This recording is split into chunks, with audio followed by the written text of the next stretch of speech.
Welcome to part 3 of this watercolour painting of a golden eagle. Now today we'll make a start on painting that lovely, strong and serious looking beak. Let's get the brushes wet and let's get started. Now it's time to think about painting this beak, so what I'm going to do is soften down the outline first of all using my putty eraser. Just like to soften back just a touch like that. I don't want that graphite to mix with the colours, to be honest with you, and we know that around this area here it's actually quite bright, isn't it? It really is, so I don't want this outline showing too much. So using your putty eraser, you can create a point or like a chiselled edge if you want to, like that. Or little rabbits, anything like that you want to make out of it. And then just very lightly soften that pencil back. It's okay in this area here because it's really dark, isn't it? It's only where it's really pale.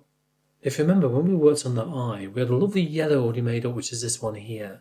And that was that lemon yellow and burnt sienna.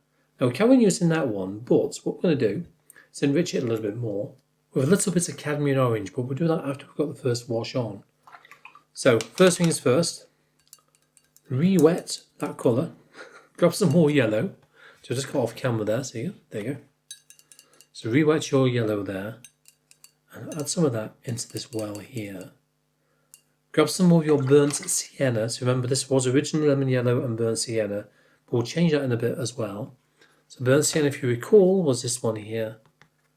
So grab some of that, not too much, and pop that in as well. That might even be too much, look. So now I need more yellow over the top. Oh well, never mind. Okay, that's plenty in there, as you can see.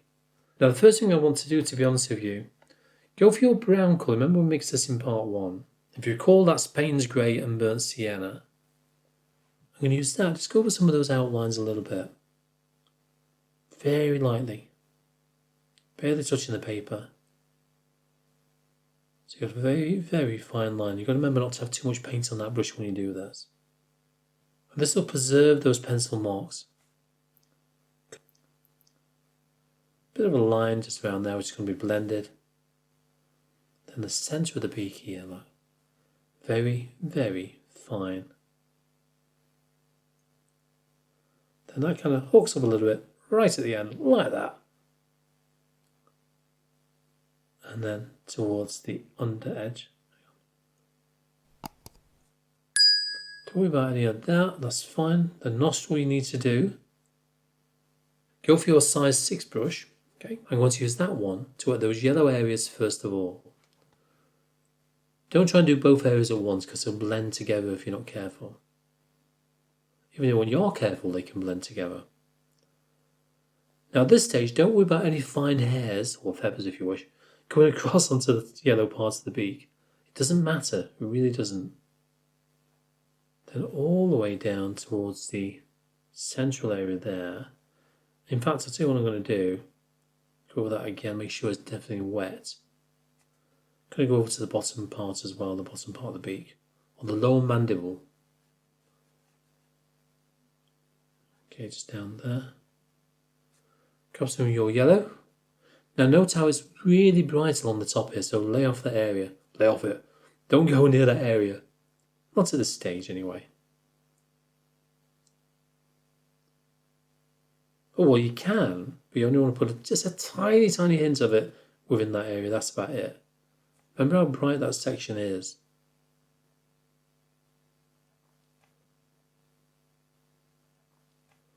I've taken most of the paint off my brush now. Just a hint of it, just going around there. Yeah, that'll do. That's all you need. Then the yellow going down here. Towards that little tiny smile. Looks like it's got a smirk, doesn't it? The way the line goes up. What are you smiling at? So what we need to do now is get some cadmium orange. Now cadmium orange is a lovely bright colour. I'm going to pop that. Where should we go with that one? Should we have another well? Yeah, go on then. We've only got 4 sections left in there, though. So cadmium orange. You can mix it in with the yellow as well, but I don't know if I'll need some of that yellow later on. So I don't really want to put that in there, to be honest with you, not at this stage. And we'll grab some of our yellow, which as you know we've already got mixed up, and pop that in there as well. Then that can very lightly, just be dropped in here. Too much on the brush, take some off. Move it around. We know it's lighter on the underside of that beak as well. You can see that on that photograph, can't you? It's definitely lighter down here as well. So we'll change that. Okay, I want that to dry. Then I might go over the top of that again with another layer. Just in places, of course. Okay, I'm going to fine tune around this area first of all. And what I'm going to do, get a bit of our yellow, our golden yellow now. And use a little bit of that to paint around the outside edge. First of all, like so. Nice and thin though, don't make the line too thick. And also towards the centre of the beak as well. The gape of the beak. Right, as I said, goes like that at the end. It gets darker as it works its way along, doesn't it? But we'll add the dark colour in there when we get to that stage. Probably a little bit more. Just to here. And a touch more, probably around there. Yeah, that should do it. And also, not forgetting, this one underneath there. Because what I want to do is very, very lightly blend these. Just around there. Okay, clean brush. And as per usual, damp. Okay, with your clean kitchen roll. Yeah. Going to very lightly, using tiny circles, soften that line down.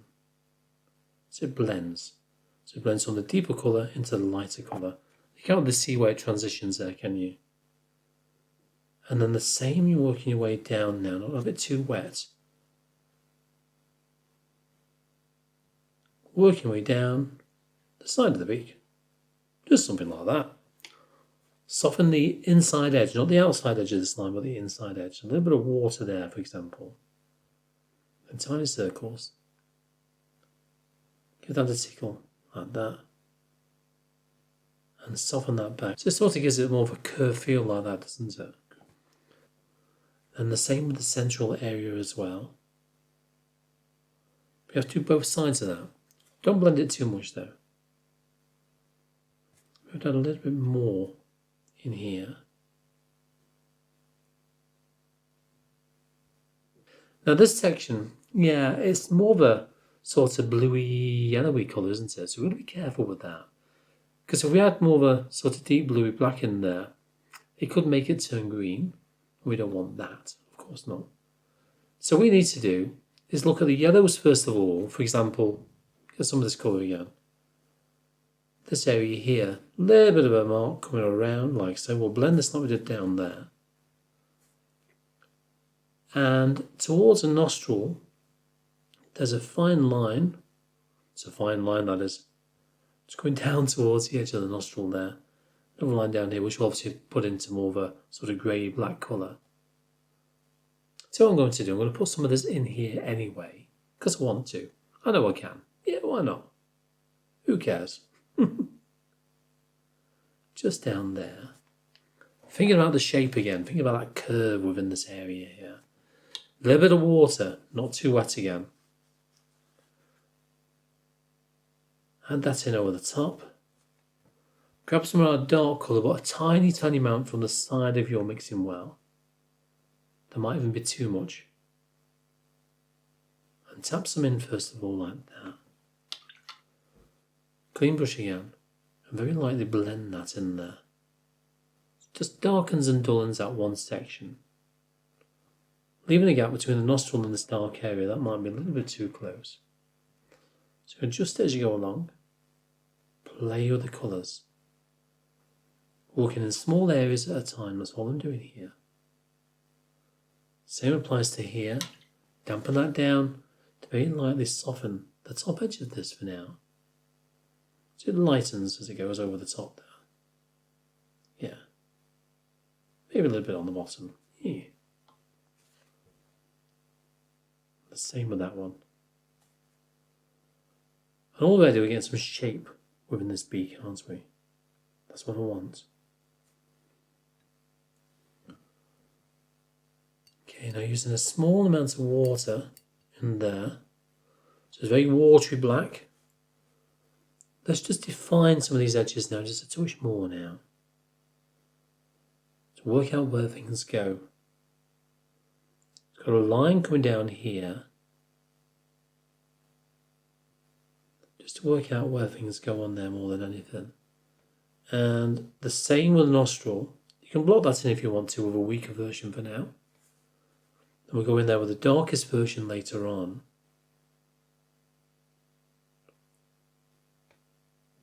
We know we've got a little tiny area here. Just fill that in. Just looks across the top of there like that.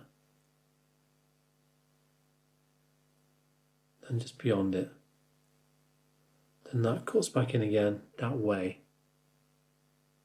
Yeah. Okay, well that's mapped that area out there. We'll do the same in other areas now. Taking your time, looking around, see what details that you can find there. Remember, these are the midtones, not the darkest tones yet. And some areas, all you need are those midtones.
But looking at this side of the beak, I'm just looking at the colours for that. It's more like a bluey, grey, black colour, isn't it? But I can also see a hint, just a hint of purple in there. Only a hint of it though.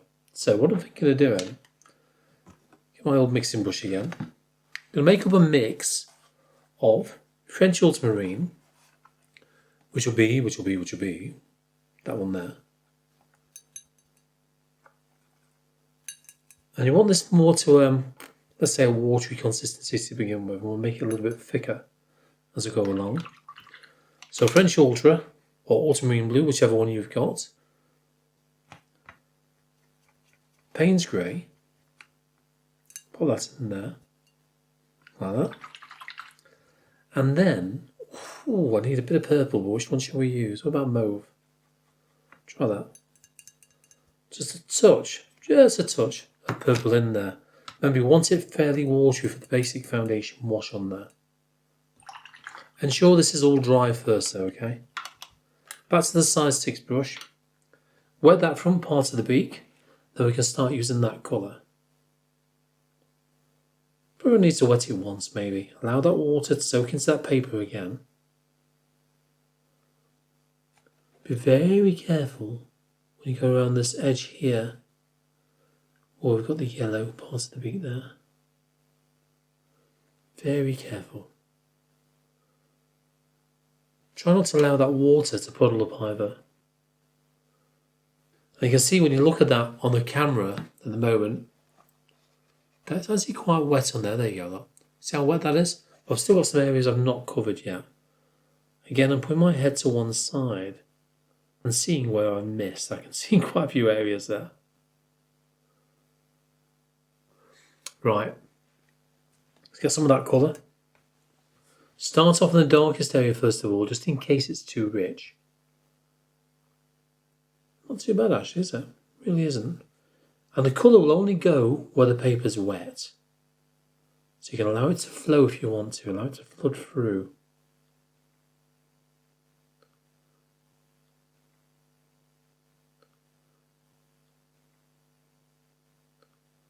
This will be a little bit lighter when it's dry as well. Get that colour on. Look how pale this is up here, really pale. Basically what we're doing here is just tinting that paper, aren't we? Just tinting it. Might get a little bit more mauve in there, to be honest. Just a touch more. Just around there. Look at that. Oh. Take some of that paint off the brush. Move it around. I know. But it's quite varied in there when you look around that area, isn't it? So what I'm going to do, I'm going to let that soak in a little bit. Bit of a hair in there as well. And then once it's soaked in, I'm going to go over the top again before it dries completely. Don't forget the lower part of the beak as well.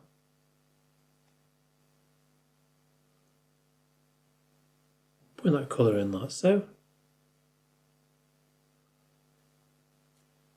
And that's soaking really well. Let's give it a try now, shall we? So again, the same colour. But the second layer on the damp paper. The wetter the paper is, the more this will spread. Clean down brush again. Take most of that water off. Give it a really good semi-dry like that. And then you can lift some of that paint off. Push it around, move it around. You're in charge, remember. Don't let the paint dictate to you what it wants to do. Sometimes it's nice to let it do what it wants to do, but other times you want to be able to control it. And also you must make sure you keep changing that water pot, or double water pot in my case. Because you don't want to be putting dirty water on the top of this, do you? You want clean water. Think about the vibrancy of the colours you're using. You want to maintain that if you can, okay? Okay, now what I want you to do is go over these areas again, but in smaller sections.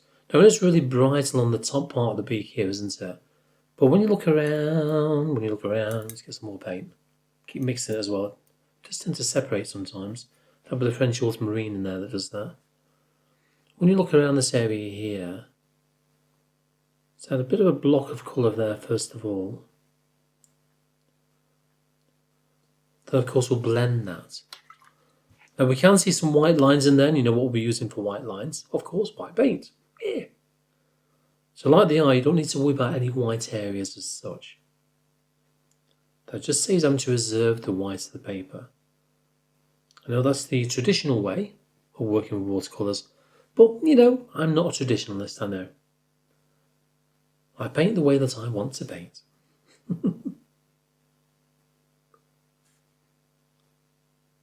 Then leave pale areas in between as well. You can actually see when you look down the side of the beak, as it comes away from the top of the beak all the way around, a bit of a curve here. It curves around with lines as well, probably to about there. But along that curve, you've got these little tiny blocks here as well. So I'm just going to put another one there, leaving a gap in between these two. Then blend that with a damp clean brush again, maintaining that little bit of a gap. Think of a curve on that gap as well. Oh, I nearly covered it in then. Still see it though, just. And then down towards there. When we thicken this mix, we can add a darker version of this around this section here. And also around there as well. It's a slightly darker version. And around this area here, again, get some colour. Keep mixing it. So the problem with French ultramarine being a granulating colour, it will move around, it will separate. Add that colouring around this area here, down towards the edge of the yellow. A few little gaps in between as well. Then soften that. Same process all the way through, that's all we're doing for this layer. Second foundation wash layer, I know. Thing with the beak, because it's so strong looking, we've got to try and maintain that curve within the beak, and that's not easy to get if you just go on there with just one layer of paint. As long as you take your time and don't rush it, never rush your painting, you know that, then you'll get there. You'll eventually get there. I always do. Well, just. Then do the same thing all the way around now. Don't worry about the front part of the beak to that degree, because really it's quite dark, isn't it? It is now. So it's not that important, not around there just yet. We're working on this first half, the paler side of the beak first, including the lower mandible as well. Right, let's do some music for you. Now you know what you've got to do, okay? I'll play something nice and relaxing, shall I? Yeah. Yeah, don't fall asleep, okay? Right.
Oh, what's this little dot down here?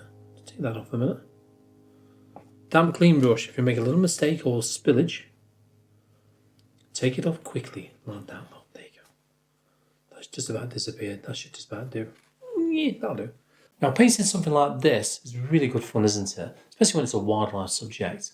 Now, I've got well over 150 other watercolour wildlife subjects on my Patreon channel. I go through every single video, right from the start all the way through to the end for you, show you how to do them as well. So if you fancy being spoiled for choice when looking for a wildlife subject to paint, have a look at the link in the description down below for my Patreon channel. Hopefully, I'll see you there.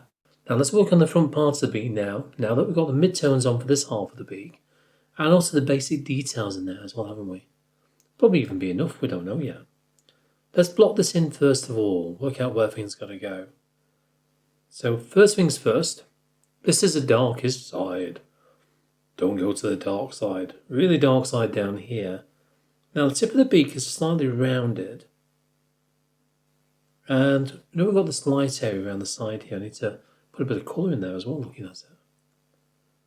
There's a line that sort of comes down like that, disappears, towards the edge of the beak, which is also here. Like that. So we know where that goes. This is lighter around here compared to the edge, but this will be the colour for the lighter colour probably. So we're going to fill that in. In fact, we're going to fill most of this area in now.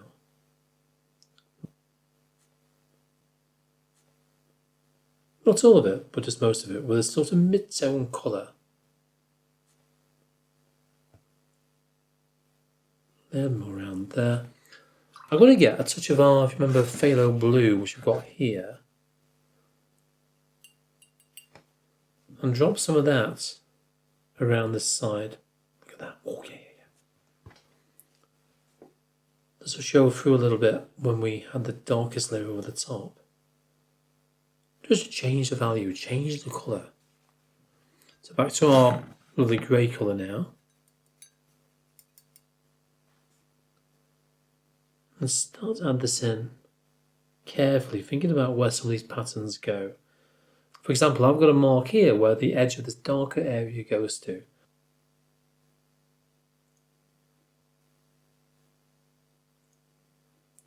But note how it gets gradually lighter as it works its way across. It's got that pale line going around it as well. Once again, we can add that in. Which I'll certainly be doing. Around there. Then, just going to very lightly put some markings around here. A bit of a curve going on here as well.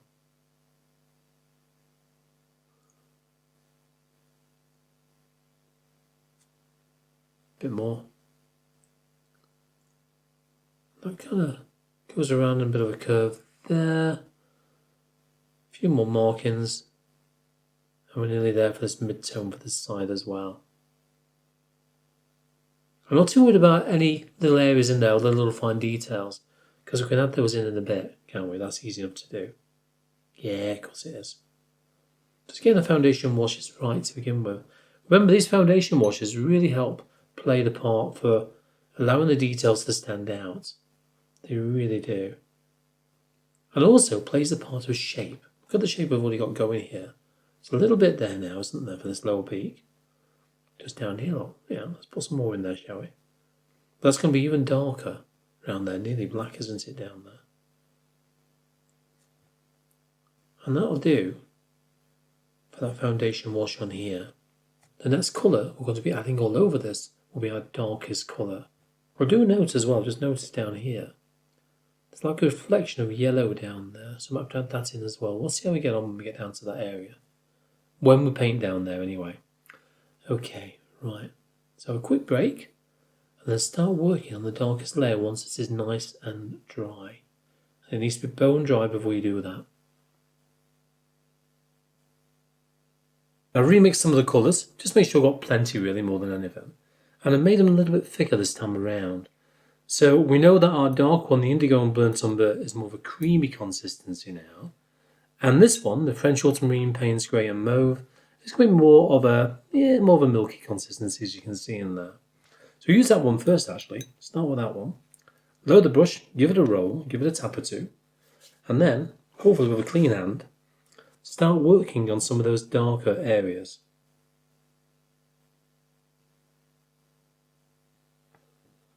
Start down here. kind of cuts up a little bit there, quite a sharp point there, then goes off towards the left. Then goes downhill slightly here, bit of a dip, and then heads up towards the gape of the mouth. Not probably as high as that. This goes probably about there, doesn't it? Got to be careful of this area, really. There's a bit of a double line there, as you can see. So that goes more or less that kind of height there, very carefully. Barely touching the paper again. And the double line's the one just there, look. Just there, so you've got two lines going off. So that's that area there. Let's paint this one in now, shall we? Why not? And we'll complete this bottom mandible. Get this all painted in and all dealt with and done with. Just about, anyway. Other than some small highlights. I need a little bit of a sort of a pinky colour in there, don't we, really? So I might do that in a minute. It gets much lighter as it comes from this area here, doesn't it? And then down the bottom of the beak. Kind of scumbling the colours in a little bit here and there. Try and make this nice and curved. A nice gentle curve around there.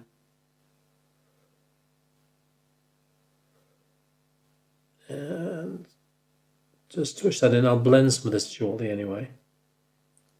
And it sort of divides a little bit. A bit of a bend in the beak. Or a bit of a dip around there. So I'm going to pop a little line around there as well. There's lighter underneath. So, a bit of water, hardly anything on the brush. And do that away from the colour first, and then bring that water in towards that colour. And gradually blend it. Just blend the edge of that. Let's get a little bit more. So remember, away from the area first, then bring it into that colour. So you get a gradual blend. Going back towards the beginning of the beat there. It's a matter of looking at the reference photograph within working out where things are. Blend this area here just a little bit, just knock it back a touch. We still need highlights in there, don't we? Which we'll put in shortly as well. And then blend this line just a touch as well. In fact, see what I'm going to do?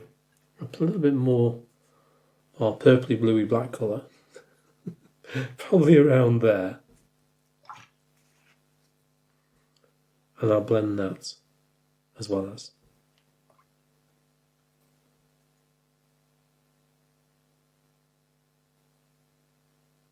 There we go. What I'm going to get is a little bit of, let's go for Indian Red, which is this one here, that one. Bring that around so you can see it, which is this one, just on camera, I know. Touch of that, pop that down there. We only want a little bit of this lot. Indian Red. There you go. Put that back out of shot again. You don't need to see that one now. We'll add this one in.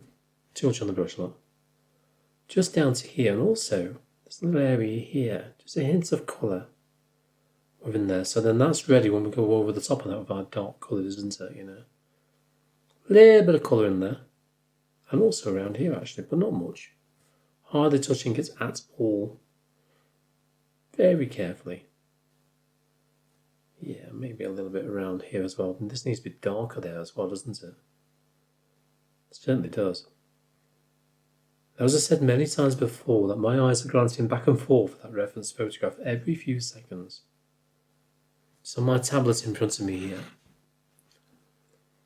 I'm going to go for our darkest colour now. Not bothering to wash the brush out, because I've gone from a lighter colour to a darker colour. And there's hardly any paint on this brush anyway. Tap a little bit off so it's not too overloaded. And then we'll do the same thing again, but this time go over the top with a dark colour, but not everywhere. So I'm going to go over these lines. One more time, just around here. Now don't continue this dark line all the way along, because this goes more orange really down there, doesn't it? Through the gape there, just, yeah, quite a deeper orange. What you can do, just put a hint of it just there. Then we can go over the top of that with a little bit of orange paint. Then that'll darken that, but also give it a bit more of a brighter colour. Okay, tap some off. Got clean water and clean kitchen roll now. Got a big wad of this, you can't see the rest of it on the camera, but quite a lot there. Keep changing that water every now and then because you don't want to be working with dirty water really. Make sure I've got this line in here as well still. I've lost that one now. I know, I lost it years ago. Just a little bit more, just there. And then obviously we've got the other one which is nearly invisible underneath here, haven't we?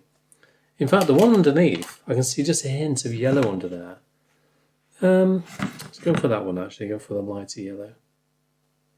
There's a lemon yellow and the burnt sienna. Just a touch of that underneath here. Bit of a highlight there, isn't it? I don't know if it's a sort of reflected light, it might be. Hard to say. Just around there, and that'll blend in. Just the lowest section of these two areas here, won't it? Now we have got areas here which is a little bit lighter, a little bit darker in places. But what we can do once we finish the beak, with a little bit of white paint in there and make it stand out. Okay, that'll do for now. I might go over this a little bit more in a bit, just to fine tune it anyway. But up until then, let's make a start on the other side. So the same process, nothing different. Look very carefully at that reference photograph, as I keep harking on about I know, but it's so important. And determine where all these shapes are within the beak. Look at the areas which are lighter as well. For example, this area here is obviously lighter than down here. So what I suggest you do, start on the darkest area first of all with this mid-tone, our purpley colour, French ultramarine, Payne's grey and mauve, you know that one now, I know. So start down here and then work your way up. Just like we've just done on that one there, and then we start putting the darkest colour, our black, over the top of that once this is dry, okay? Right, enjoy the music, we're back in a little bit. If there's anything different, I'll stop and I'll show you.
And then going with the darkest colour.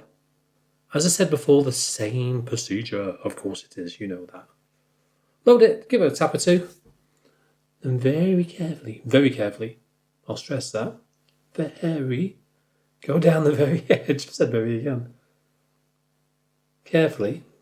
For those really dark areas. Really dark. Think about that gentle curve all the way down. And remember that the tip of the beak, just slightly rounded. But it's not dark on the tip of that beak. It goes down to about there, and then that's it. So what you're looking for are those darkest areas you need to darken. As simple as that. Wrong one, that one. That's all I'm doing here. And it's not all over the beak. Because you can see when you look carefully at that reference photograph that the darkest areas are going to be on the front of the beak, all the way down the side. And gradually gets lighter as it comes across, but slightly darker around this area, but only just a couple of lines like that. Then tiny lines in between this sort of angle towards probably 7 o'clock, something like that, and a bit of a curve. And the same applies to these here as well. Sort of curve around in the same shape as this, look, that's all they do. Curve around there. And then we've got this area here needs to be darkened slightly as well. Just to there. I'll go for my lighter colour in a minute, which is this one, as you know. And I have a touch of that just below it. Not enough on the brush. Just a touch of it just below like that. Which acts like a bit of a shadow there. If this protrudes over slightly, it might do. Then reinforce everywhere around the nostril as well. Using these two mixers, our purpley colour and our black colour. Trying to see where all these little indentations and marks go around. Let's go for our black now. Didn't bother tapping out this time, I just put the tip of the brush like that into the paint, that's all I've done. That's where you've got to become more committed with this now. That's where you've got to think, I don't want to make the nostril too big. Think about the shapes inside that nostril. And it kind of works this way, sort of a bit like a snake, like a elongated S shape inside there.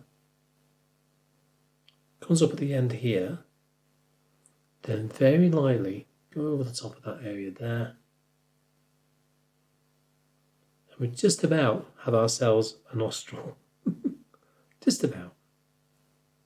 Well, and some fine tweaking and tuning and messing about with the paintbrush here and there as well. A little bit of blending. So all I need to do now is go over this again, looking for any areas which I need to add more detail in before I think about adding some white paint. Make sure that you do get some of that lovely Indian red if you got that colour. If not, a red with a little bit of blue or something like that will do. Just more of a toned down red more than anything, like a pinky red. Anything like that will be fine. And you can use that just to reinforce anywhere. Get a little bit more within my mixing palette here. Look. Just that little bit there. Quite watery. Just reinforce anywhere that's needed really. But not too much. Don't go overboard with it. Just down there, look. Lots of touch down there. Underneath as well. Underneath the arches. Just down there and down the side. Okay, let's have a bit of a tweak and I'll come back and start working on the watercolour white and add in those much needed highlights.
Now I know that my white is completely dried up, so I've had a little bit of water down there, look.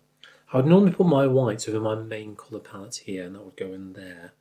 So all the white would normally go in there, but I can't get it on the camera shot for you. So that's why I'm using a smaller palette instead. Just for the white, of course.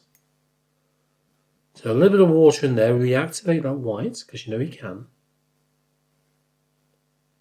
I get it nice and creamy, a little bit more water. Nice and creamy. Let's try that one there, shall we? Okay. Now, looking around the top of the beak, just here, look, let's add a little bit of white in there, but not too much, don't go mad on it. Just hints of white to show where the light is hitting that part of the beak. Also around here, got a bit of white there, let's get some more in it. So very light around this area here. It curves around this area here, doesn't it, really? Just like that. A few little flecks of white here and there as well. And also down there. So what I'm looking for really is anywhere where the light is catching. See a hint where the light catches just here. But down here there's quite a lot of white, isn't there? So what I'm going to do, I don't know if these are like white veins or anything like that, or no idea. So it could be the feathers, I'm not sure. But if you do know, let me know. I'll scumble these in using fine lines on the very tip of the brush. Like that, squiggles, dots and dashes. Again, barely touching that paper. Like a big spider's web on there, isn't it really? Like it's kind of walked through a web. And as I mentioned earlier on, is that don't go too mad with the white, less is best, and if you're not sure that you've added enough, then just take a break for 5 minutes, come back with those fresh eyes, then decide if you need to add a little bit more in there. Just add a bit down here, on the gape, just to there, just a hint of it, I'll blend that slightly, because you can blend white paint. And also down here as well. So a few little highlights just there, barely touching the paper again. Just a hint of it there. I can see some fine lines again, like we've just done up there, down here. I do think they're feathers, you know. Very, very fine feathers. Now this area is really dark down there, so you don't need to add much at all in there. Just a little dot here and there, where you've got a bit of reflective light coming through. Then to the beak, yeah, I mean that's plenty in that area. You don't need much there at all. So what you can also do, if you think it's too white, after you've painted it on there, let it dry. You can tint it over the top with some colour, if you wanted to. And that can make it stand out really well, actually. It's a good way of trying to get more of an intense colour. But just be warned, just go over the white once with some colour. Very lightly though. Otherwise you'll blur that white and you could just go into mud. Which it will. You can take it off again if need be and then repaint that area.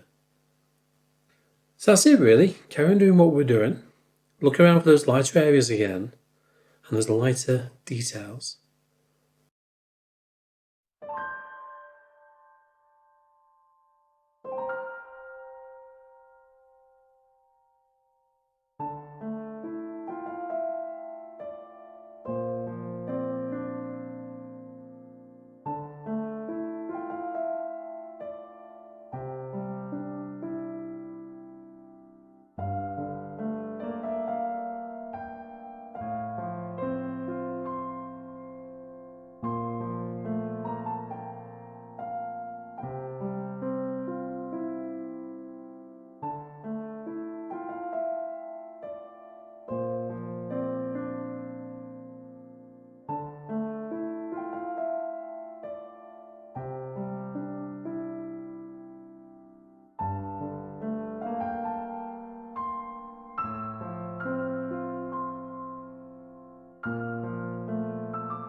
Now if you recall right at the beginning of this video, I did mention that if you want to paint the feathers, you'll have to head to my Patreon channel in order to do that. And of course the link to my Patreon channel is down below this video in the description. But don't forget that I've got plenty of videos here on YouTube on how to paint birds. And for that, I'll pop a link to the top right hand corner of the screen for you. I'll see you there.